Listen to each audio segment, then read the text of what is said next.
Hey everyone, Mario again, coming at you with another video. Been a while since I've done something Star Wars related, so I felt, yeah, I'll do a Star Wars related video, but what type of Star Wars related video? Well, turns out a couple years ago I'd come across this one questionnaire that I wanted to do. I never got around to it because, life, and been wanting to go back to it for a while, but I couldn't find the questions, but recently I found one.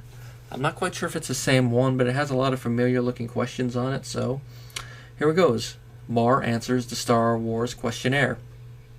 First question is, would you be a Jedi or a Sith?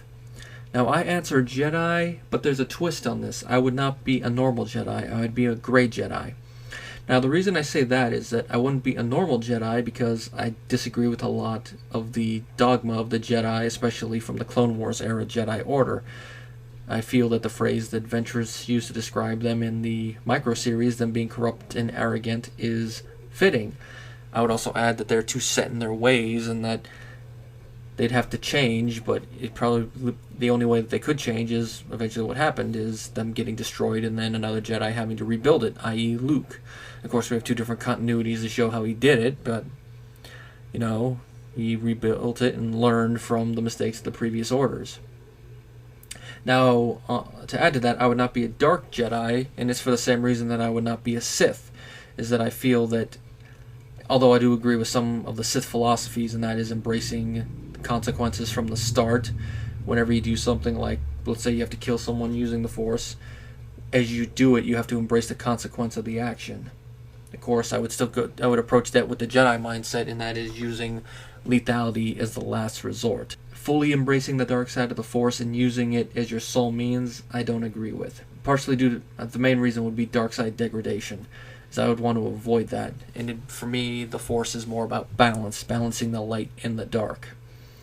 And if you lean more towards one than the other, too much, I don't mean like slightly favoring the light or slightly favoring the dark. I mean leaning more towards the light, leaning way to the right, one side on the light or one side on the dark, will lead to disaster. It's kind of like with politics. Too far to the left, not good. Too far to the right, not good. You have to be more around the middle. And it seems a little, at least how I look at it, it seems to be more the sweet spot.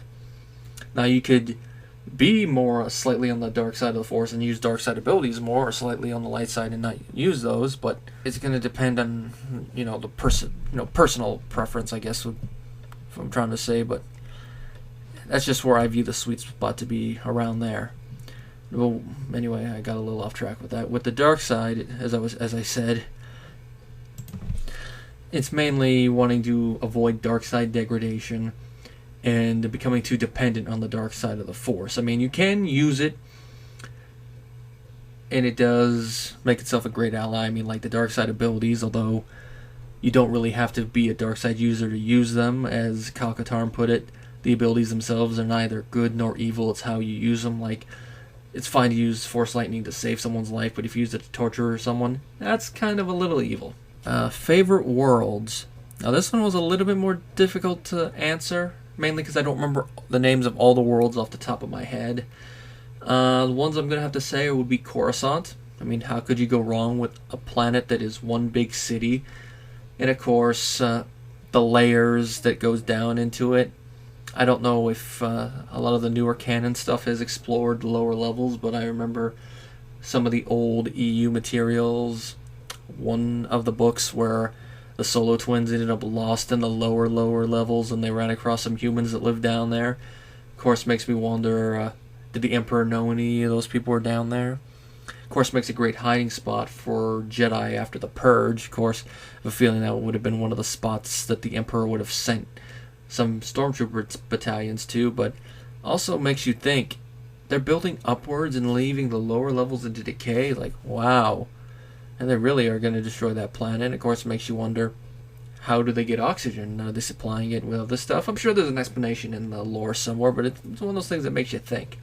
At least in the newer interpretation. In the older interpretation, if I remember right, the entire planet wasn't a big city, but most of it, and there were some spots with nature stuff. I could be wrong on that, but that's if I'm remembering right. Then, of course, there's the forest moon of Endor. What can I say? I grew up watching the two Ewok movies every now and then, so I always have a soft spot for that planet. Plus, I do like forests. Then, of course, we got Bespin. It's a gas giant, which, that goes a little bit into the fantasy thing of a gas giant being able to support life. But then again, Cloud City could be in the habitable zone of the planet. It's one of those weird things, because with modern technology, we couldn't go into a gas giant, but the only gas giants we have are Jupiter, Saturn, Uranus, and Neptune. And technically, those last ones would be more like ice giants, but this is not a video where I'm discussing science and terminology. I'm just talking about planets in a sci-fi fantasy universe. If I were to add another one, it would probably be Korriban, the homeworld of the Sith. It's an interesting world, covered in a lot of dark side energy, but it's the homeworld of the Sith. You can't go wrong using that one. Next is the lightsaber portion of the video. First is, what type of lightsaber would you have? I'm going to go with the curved hilt lightsaber. Now, the reason for this kind of ties into my fighting style when I'm at LARP, and my fighting style is usually a mix between one-handed and two-handed fighting. And usually when I'm one-handed, depending on what type of sword I'm using, if it's a two-edged one, it incorporates a little bit of fencing into it, but not fully. It's just a little bit of the maneuvers. Now with the curved hilt one, it makes using it one-handed a lot easier. But while it will make some maneuvers a little bit more difficult to pull off, it will make other ones, such as the downward slash, a lot easier. And lightsaber color crystal, I would go with dark green. Fighting forms. This connects back to what I said a little bit earlier when talking about the curved hilt lightsaber. It would be a hybridization of Form 2 Makashi and Form 5 Shien. Now, the reason I picked Shien over Gemso is that Gemso, like Makashi, was made for lightsaber combat, but since I already have a form devoted to lightsaber combat, I think the other part of my main form should be devoted to blast deflection, as Makashi's main weakness is blast deflection. Now, Makashi was developed specifically for lightsaber to lightsaber combat, but since Shien would also be in there, I'd be able to fight opponents who wield blasters, as Shien was a form that took the elements of Form 3, which was blast deflection and defense, and applied it to counterattack. Let's say you have two people who have blasters, one fires at you, deflect the bolt into the other person before they have a chance to fire. Combined with Makashi, you could get the best of both worlds. I would also supplement it with elements of Forms 1, Shicho, Form 4, Ataru, under the banner of Form 6, Niman. Now, Form 1, the main purpose of that would be to add some unpredictability into my form, mainly to help me avoid becoming enslaved form, and to also help with one of my biggest problems as a real-life swordsman, and that is fighting multiple opponents. Now, in LARP, I can usually fight 1 to 2 people easily, especially if they're in my line of sight, but when it starts to get more than that, it becomes a lot harder. Form 4 Ataru would also help overcome Shien's rooted to place weakness, help a little bit with the aggressive strikes, and also add a little bit of acrobatics into the form, throw in another little tweak to avoid becoming enslaved to form. And under Naman, I'd be able to mix the elements of the forms together perfectly, as Naman was created by taking elements from all the other forms and putting them together. Next question is favorite species. Now, this one was a hard one to get a good answer for, but I have to say if I have to narrow it down to one species that isn't human, because, technically, if you think about it, that would be a little bit of nepotism since we are humans, I'm going to go with the good old Twi'lek. Just one of the species that always has drawn my attention. I know most people are going to say, well, yeah, because of Twi'lek women, that's going to be one thing. Yeah, I'd be lying if I didn't say that there wasn't something alluring about the way that the Twi'lek women are designed and drawn, depending on whether it's a comic medium, video game medium, animated medium. But I also find the fact that they come in different shades, green, blue, red, among others, an interesting little evolutionary quirk, along with their sexual dimorphism, the fact that the women are so alluring, whereas the men, by comparison, are ugly. I mean, compared to the women, they got that bulbous head features, and I guess maybe to a fellow member of the species it's attractive in a way, but it's an interesting little, contrast between the men and the women. It makes it very easy for a non-Twi'lek to know which is a male and which is a female. The way they speak is interesting. I mean, in the films, the only one we hear speak is Jabba's major domo, but in the other mediums, we see other ones. They speak their own language, and of course, they speak basic. Next is favorite vehicle. I know it's a bit of a cop-out, but I'm going to go with the Millennium Falcon. I know, and like, oh, you picked the Falcon. Yeah, but that's my pick. I'm going with the Falcon. I don't think I need to state why I'm picking that one. I don't need to elaborate on it. It's the Falcon. How can you go wrong with the Falcon? It's the ship that made the Kessel Run in less than 12 parsecs. Jedi Master and Sith Master. Now, Jedi Master, I'm going to go with one that, based on stuff I've said before, is probably a no-brainer, and that is Kyle Katarn. I mean, great swordsman, Jedi Battle Master who has mastered all 7 forms, so the perfect person to teach me the type of forms I'd want to learn. His views on the Force kind of align a little bit with mine, even if he is a little bit more of a normal Jedi than a great Jedi. Remember right earlier I used one of his quotes to describe my views on the Force, and that is that abilities are neither inherently good or evil. It's how they are used. He's one of the few Jedi that would use Force lightning. Sith Master is a little bit harder to narrow it down to one person, so I'm going with a combination answer, either Darth Vader or Darth Bane. Both of them would do their best to use pain, fear, and anger to turn me into the best Sith Lord they could. Vader would probably be the better of the two when it comes to mixing lightsaber forms to create my own individual style. And of course, he'd probably want to mold me into the strongest fighter. If he was doing it at the Emperor's request, that's where the rub comes into it. More than likely, depending on how my training went, he'd probably want to actually use me to take out the Emperor and then become an official Sith apprentice. But hey, them's the breaks. As with Bane, it would definitely try to mold me into the right person to take on the mantle of the Lord of the Sith, and he'd be teaching me all the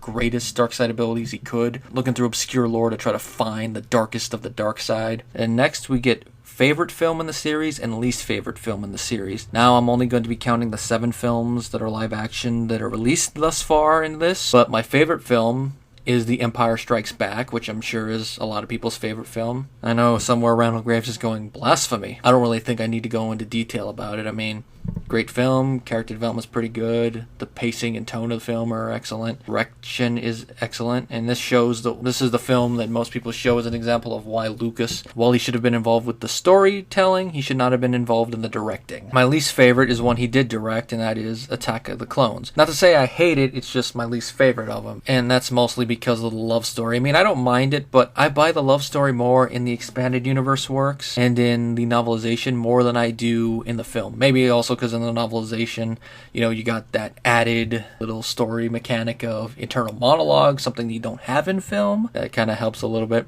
I think the parts in Attack of the Clones that make it watchable are the lightsaber battles in the all the battle stuff on Geonosis, some of the other battle stuff, and the beginning of Anakin's fall to the dark side. Next question is, which of the soundtracks is your favorite? Now, I like all the Star Wars soundtracks. I have to say, even though I don't think the score for Awakens sucks, it definitely is the weakest overall of them, even though it has one of my favorite little bits of score, and that is a Rey's theme. I also like the theme that he did for Kylo, but I'm going to save talking for that. But overall, I have to say my favorite soundtrack would probably be Revenge of the Sith. And out of all the soundtracks he did from the prequels, the fact that this soundtrack was not nominated for the Academy Award for Best Original Score kind of peeves me off. I mean, it has some of the best bits of score from the whole series. I mean, the Battle of the Heroes, all the scores involved with Anakin. I mean, the immolation scene, one of my favorite little moments.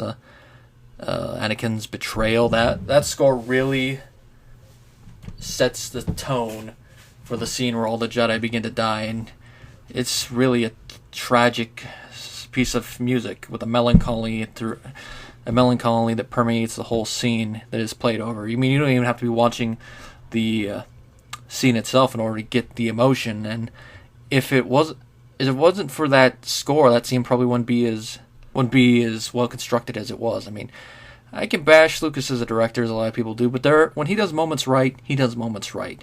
I think this is a subject that a lot of people would probably be interested in reading about, and probably some authors would be interested in writing in, and that would be Yoda's earlier life. I mean, in the old Legends continuity, we got some little tidbits about it, but it was never really narrowed home whether it was true or not. But it would be interesting to touch on Yoda's earlier years, maybe have him come in contact with a Darksider who eventually became a Sith Lord, or was a fallen Sith Lord, Or maybe have him come in contact with one of the Sith Lords, but he doesn't believe it. Or maybe maybe the Sith Lord makes him think he's not a Sith Lord, or maybe he assumes as the years pass that maybe that Sith died without having an apprentice. This could, go into the context of that scene in Phantom Menace where he's like, hard to see the dark side is, It'd be one of those things where I'd have to sit down and plot out the whole story from beginning to ending.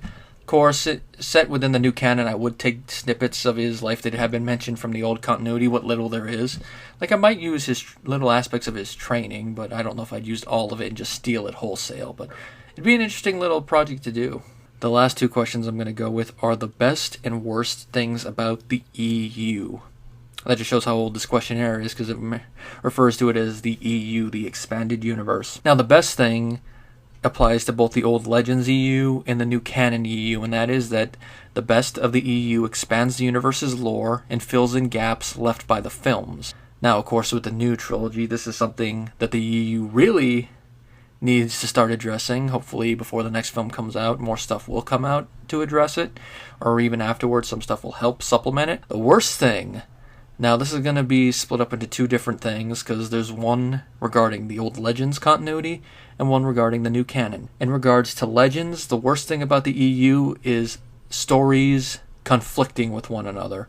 Now, what I mean by that is that the timeline's not matching up entirely, events told slightly differently, like the thought bomb. When it was first shown, it was shown in a slightly different manner than when it was retconned in the Darth Bane trilogy. Now, since that came out later, I'm going to assume that version of events takes precedent over the old one, and it's a retcon, but it's things like that, dates not lining up entirely. Now, some of these ones you can let slide, because it's dates that are given for things in some stories before the rest of the timeline was fleshed out. And this is mostly in regards to things like the Clone Wars, when it was mentioned in the Thrawn trilogy. That series of books was written before the prequel trilogy came out. So how long ago the Clone Wars had happened was not set in stone. But since it's 20 years before Episode 4, and if I remember right, in the Thrawn trilogy, it made it seem like the Clone Wars was 30 to 40 years before. You get a conflict there. Obviously, it's retconned. That was the bad thing, of course, about how the old EU was managed. And, of course, it also made me wonder, well, who's going to determine what has precedent over the other when Lucas dies? Well, he didn't die, he sold it, so that answered one of those questions. That segues into the worst thing about the EU for the canon that Disney's managing, and that is totally disregarding pre-Episode 4 stories. They were already doing a little bit of this with the Clone Wars animated series, disregarding certain things, but with luck they might have done adaptations of certain stories. Like, if they had kept Clone Wars going, I would have loved if they had done an adaptation of Labyrinth of Evil or some other little Clone Wars stories, but I think that's probably what they should have done, is do adaptation of certain stories. Like, I know people who don't like the Clone Wars show but love the EU stories would have probably loved it if they had adapted stories like Shatterpoint, but totally disregarding all those stories, including stuff that won't have a major impact on the story you're trying to tell, such as the Darth Bane trilogy, all the old Knights of the Old Republic stuff, Revan, the old Sith Order, Exar Kun, just totally disregarding all that. Even then, all the stuff that happened in the lead up to the Darth Plagueis novel, totally disregarding all that, I think was a stupid idea. And with luck, from what they've been doing with the Rebels, it looks like they're going to slowly start phasing in certain aspects of the canon from pre-Episode 4 stuff back in. Maybe not all of it, but some of it, in this case, is better than none of it. And I hope stuff like Bane's story and Revan and a lot of the other stuff like Exar Kun slowly filters back into canon, and people start to love Disney a little bit more for it. Probably would have been better if they didn't totally say, oh, that's not canon beforehand, and unless something in their new canon totally conflicts with it, we can't really say that we can't view it, as fans, we can't view it as canon, at least temporarily. That's how I'm going at it. Like, I view the Darth Bane trilogy as how Bane did it until Disney says otherwise, and even then I'm going to say, I'll prefer this unless their story knocks my socks off. But it'd have to be a pretty good Darth Bane story to do that compared to the trilogy we got.